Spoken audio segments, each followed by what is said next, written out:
his years on the job than most marine biologists would in their entire careers. The oceans were more active than most people realized, and whales traveled for thousands of miles just as submariners did. Anything more on the faint surface contact? The acoustical signature identifies it as the fishing trawler Meeker 3 out of Perth, Australia. He's far from home tonight. The Navy maintained files of acoustical signatures for every military ship and submarine in service around the world, as well as most commercial vessels. Given enough time, they were able to identify nearly every ship they heard above them. Got time for a question, Captain? The sonar technician at the broadband console stack turned to ask. His rank was that of commander. It would be another 2 years before he might be promoted to the rank of captain.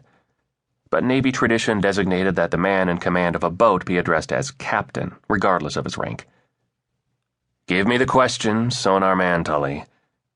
Do whales drink water? He'd been caught by that question 2 patrols ago.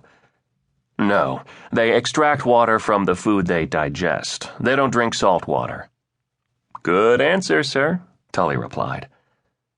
Trying to stump the captain was considered a time-honored custom on the Nevada. Those who succeeded were noted on the captain's board for the day and got a good-natured pat on the back from fellow crewmen, sometimes even from the captain himself. At the sonar terminals tonight were 2 experienced operators along with an ensign on his first patrol. The waterfall displays were filled with small blips in all directions. The ocean was noisy tonight, both above them and below. They were crossing over the moonless mountains, a range of seamount formations deep in the ocean, that were staggering in their size and height, but none of them reached the ocean's surface.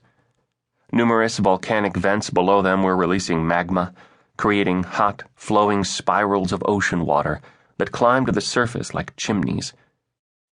Fish congregated to feast on the plankton that bloomed in the mineral-rich water. Nevada sonar operators were listening for obstacles that the ship could hit, seafloor features not on the navigational maps, as well as surface ships and other submarines. In an emergency ascent to the surface, Bishop would like to reach open waters rather than turn an unlucky fishing vessel into tinder. Other submarines might have hostile intent, or might simply run into him by accident. Even a friend was a potential danger to the submerged Nevada. The sonar man monitoring the narrowband console stack leaned forward. Sir, possible new contact. Bearing 082. He worked to bring the sound into sharper focus. Surface contact, 2 screws. The software searched for a match to the sound.